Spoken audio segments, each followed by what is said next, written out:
ચોરામાં થતી હોય, સોસાયટીમાં થતી હોય કે ભાજપ પાસે એવી કઈ દવા છે કે ભાજપના લોકો છે એ અસંતુષ્ટ ઉભરે નહીં, ઉભરે તો પાછા તરત બેસી જાય, કોંગ્રેસની જેમ ટૂંકમાં સામે નથી આવતા. દવા નથી, એને નેતાગીરી ઉપર ભરોસો છે, નેતાગીરીની વાત ઉપર ભરોસો છે.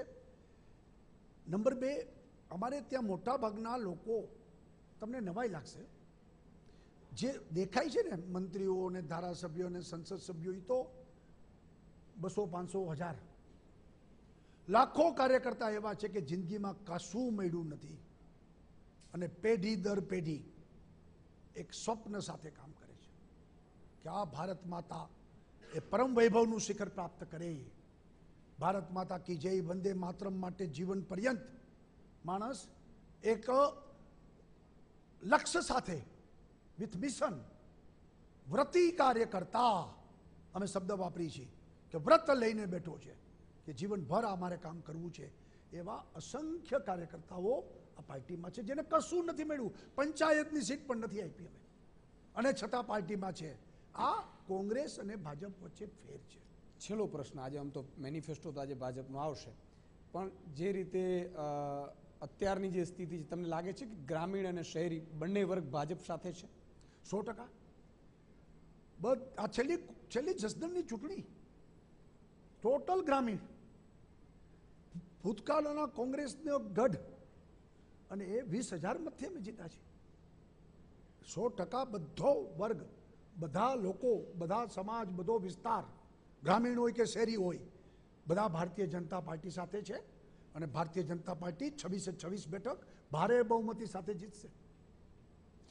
છેલ્લો પ્રશ્ન હજી મને એટલા માટે વિચાર આવ્યો કે જનતાના મુદ્દાને કારણે કે આ ચૂંટણીમાં સભાઓમાં અમને કયા એટલે વિકાસના મુદ્દે કે કોઈ બીજા મુદ્દાઓથી સાંભળવા મળશે? તમે યાર પાછું નહીં વાત કરો એટલે એ સમજવાની નહીં. જો યશવંતભાઈ, આ ચૂંટણી રાષ્ટ્રીય ચૂંટણી છે, દેશના વડાપ્રધાન નક્કી કરવા માટેની ચૂંટણી છે, દેશ કોના હાથમાં સલામત એ મુદ્દો નક્કી કરવા માટેની ચૂંટણી છે. ત્યારે હંમેશા રાષ્ટ્રીય ચૂંટણીની ચર્ચા થાય. પ્રાદેશિક બધી ચર્ચા આપણે કરી લીધી 17માં, પ્રજાએ ફેસલો પણ આપી દીધો. સત્તાનો સેવા કરવાનો મોકો ભાજપને જ આપ્યો, કોંગ્રેસને વિરોધ પક્ષમાં જ રાખ્યા.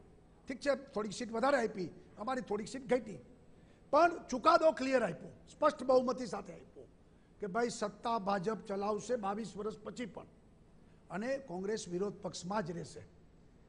આ પતી ગઈ વાત. હવે રાષ્ટ્રીય ચૂંટણી છે, ત્યારે રાષ્ટ્રીય મુદ્દાઓની ચર્ચા અને દેશ કોના હાથમાં સલામત, દેશનું ભવિષ્ય અને ભવિષ્યની પેઢી કેમાં ભવિષ્ય સારું એનું બને, એટલા માટેની ચૂંટણી છે. અને એ દ્રષ્ટિથી બધા રાષ્ટ્રીય મુદ્દાઓ આ ચૂંટણીના મુદ્દાઓ બનશે. મુખ્ય મુદ્દો એ બનશે કે આ દેશ કોના હાથમાં સલામત. ઓકે, ખૂબ ખૂબ આભાર વિજયભાઈ.